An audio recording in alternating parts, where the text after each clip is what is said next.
What is going on, guys? I know I haven't done a video in just such a long time, and I know I haven't done a commentary like this in a million years, but I am here with my top 5 matches that I have seen live, in person, in the flesh. Basically, these aren't rated on quality or, any sort of thing like that. Even though they kind of panned out that way, that's not necessarily the case. It's just how much I enjoyed the match from sitting right there in the arena with the ring right in front of my eyes. That's it. It's just based on my live experience. Quality has nothing to do with it, although it kind of played a role a little bit.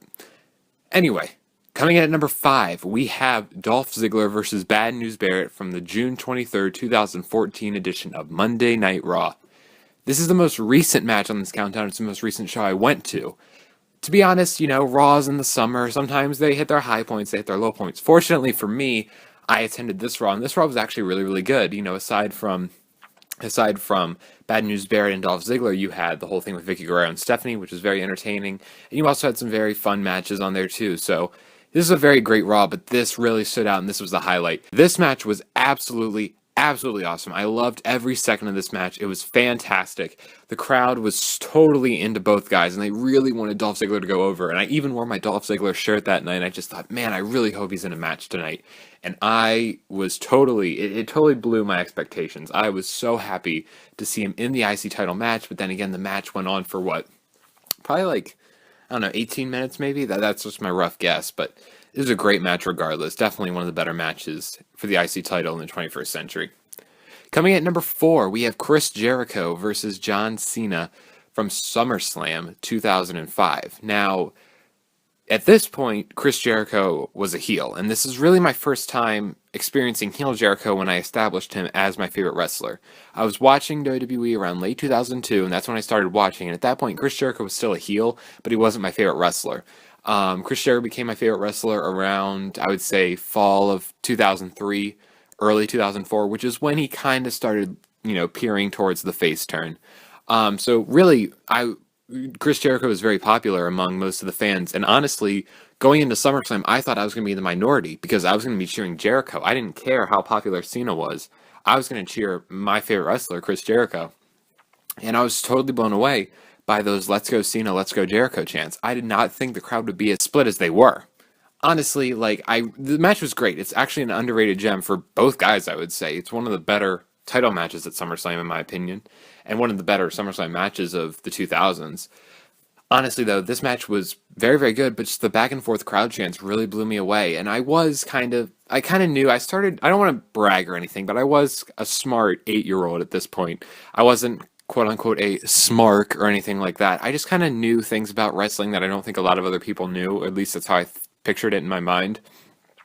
I knew deep down that Chris Jericho was not going to win this match. I didn't know he was going to get fired the next day, quote unquote fired. But I knew deep down that Jericho wasn't going to win this match, but that didn't stop me from cheering him on. I really wanted Chris Jericho to win the title, and apparently half of the Verizon Center did too. Coming at number 3, we have from Survivor Series 2009. This is our last match in the Verizon Center. All the other matches are elsewhere, so that's, take that for what it's worth. Team Kofi Kingston versus Team Randy Orton. Now, let me break this down for you guys. SummerSlam 2009, I was in 7th grade.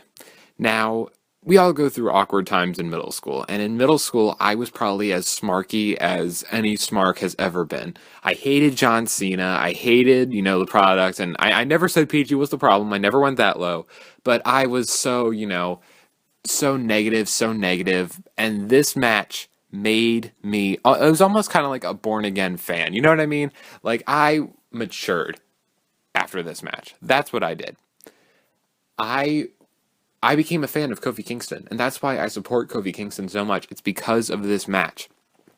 When Kofi beat CM Punk and Randy Orton in a span of 9 seconds, I legitimately cheered. It's not one of those things where it's like, oh, I like this guy, I'm going to cheer for him.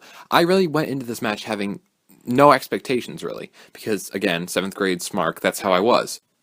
But Kofi literally made me get on my feet and start cheering. I was happy to see Kofi win this match. I didn't care who won, to be honest. I was actually kind of pulling for Orton, to be honest, because I liked Orton more than Kofi Kingston at that time.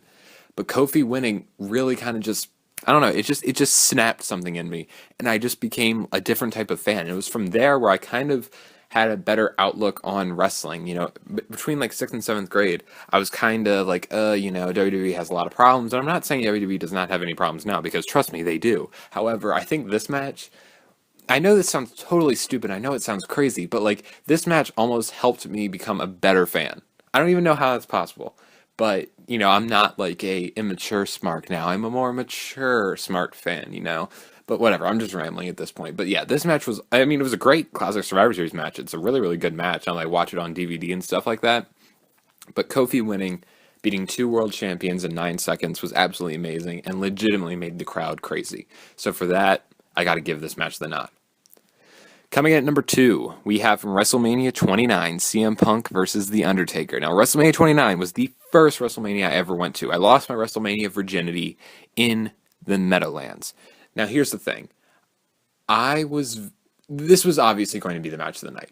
And for many people, this was the main event. And honestly, for me, this is the match I wanted to see more than anything else. Roxy and 2, yeah, cool. Lesnar and Triple H 2, yeah, sure, whatever. CM Punk, Undertaker. This is the match we wanted to see. Granted, it didn't go as long as many people wanted it to go, and it wasn't, it wasn't that. But it will go down as Undertaker's last great match, if he ever wrestles again. If WrestleMania 30 was his last night in the company, this will go down as Undertaker's last great match, and his last victory too. And how, you want to be there in person.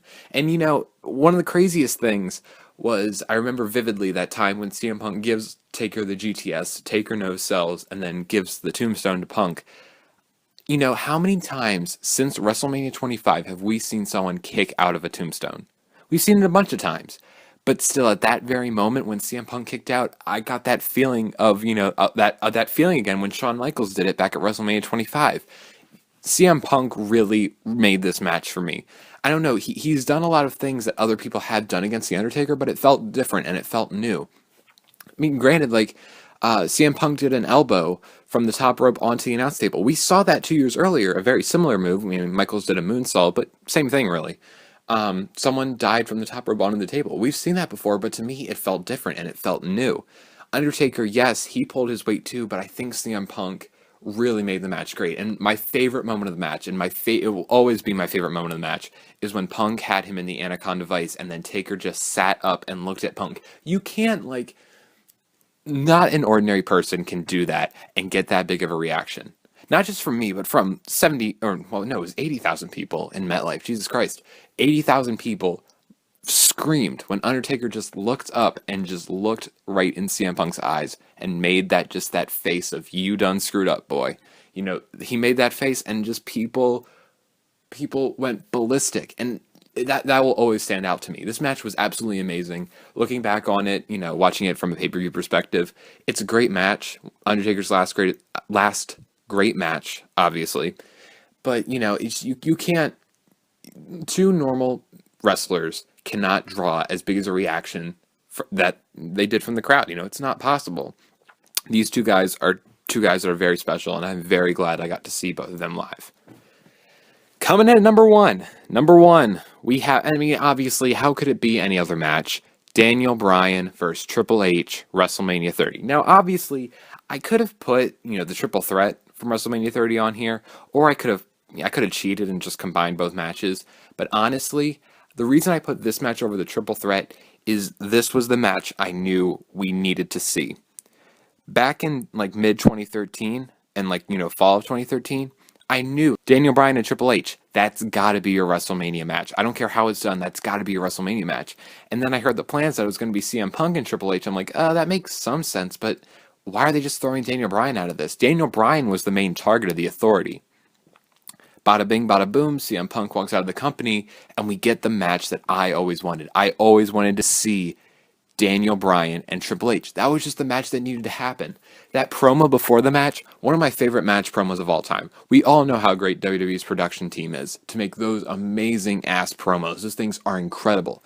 That Imagine Dragons song, Monsters, it fit Daniel Bryan perfectly. I love how they included all of his wrestling career in that one video. It made Daniel Bryan look like the biggest superhero of all time and make Triple H look like the biggest asshole of all time.